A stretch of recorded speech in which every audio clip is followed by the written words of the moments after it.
So thank you so much for this kind invitation. I'm going to talk about the management of change in surgery. So just at a glance, we can see that how surgery has evolved over the last years.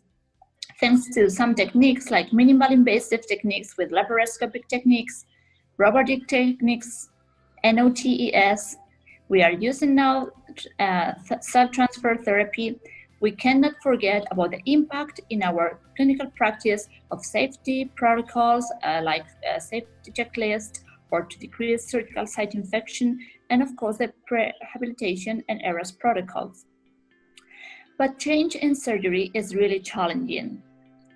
Let's think about this curious oncologist, medical oncologist. He's reading about this new treatment and he's studying about the pharmacokinetics and pharmacodynamics of this drug.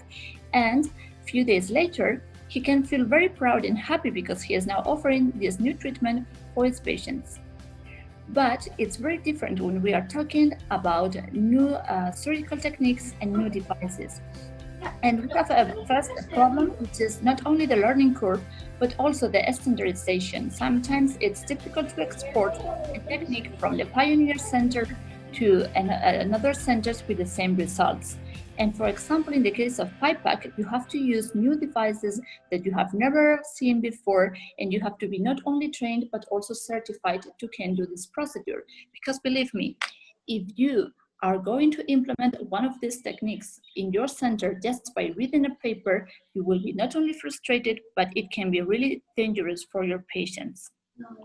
So let's talk about the management of change in surgery. And a few years ago, when a surgeon described a new technique, he published a paper, but it could take a lot of months or years until other surgeons could go to learn that technique. We don't have to look that back in time because now surgeons are also traveling to go to medical conferences, to learn about what is new in surgery, to can listen to the experts and to can interact and get in touch with colleagues from around the world. And then he can go and travel to another pioneer centers to learn that technique, because obviously there are a lot of tips and tricks and technical details you cannot learn by reading a paper. And sorry. Oops. Sorry. And I don't know what's going on. And you have to be very careful when you're implementing a new technique in your center. So let's talk about the management of change in surgery in the social media era. You have this eureka moment and you start dealing or improving a new technique like this laparoscopic peritonectomy with laparoscopic HIPEC, and you can tweet about it, and immediately, thanks to Twitter, all the surgeons around the world can know about your new technique.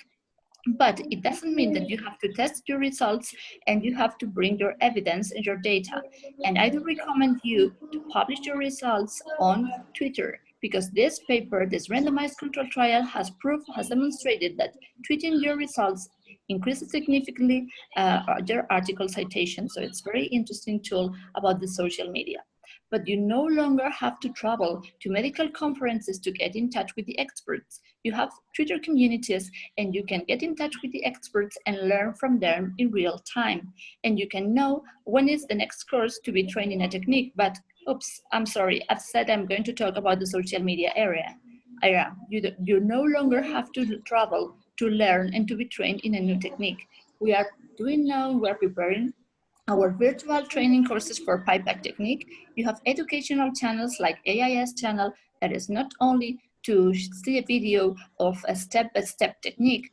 I am talking about telementoring. You can have the pioneer or the experts inside your operating room, not physically, but virtually, thanks to 5G technology. So I think that thanks to social media, we can talk now about the democratization of change in surgery. Thank you. Thank you very much, Delia. So 5 minutes. Any questions? Any comments? Delia, how this new world has impacted your practice, your career over the last 5 years? How have you changed? Well, I think I have changed so many things. I think social media is a good way to create an excellent network. You can get in touch with all the experts like you, like Professor Stephen Wexner, like many other experts in the field of peritoneal malignancies. We can also promote our trials to improve recruitment.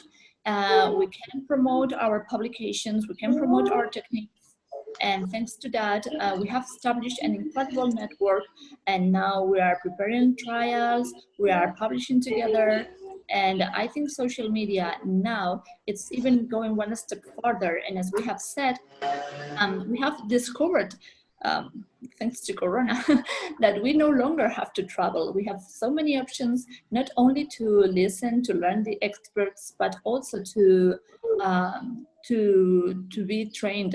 You can virtually be trained, and you can have telementoring, which I think is such an important tool.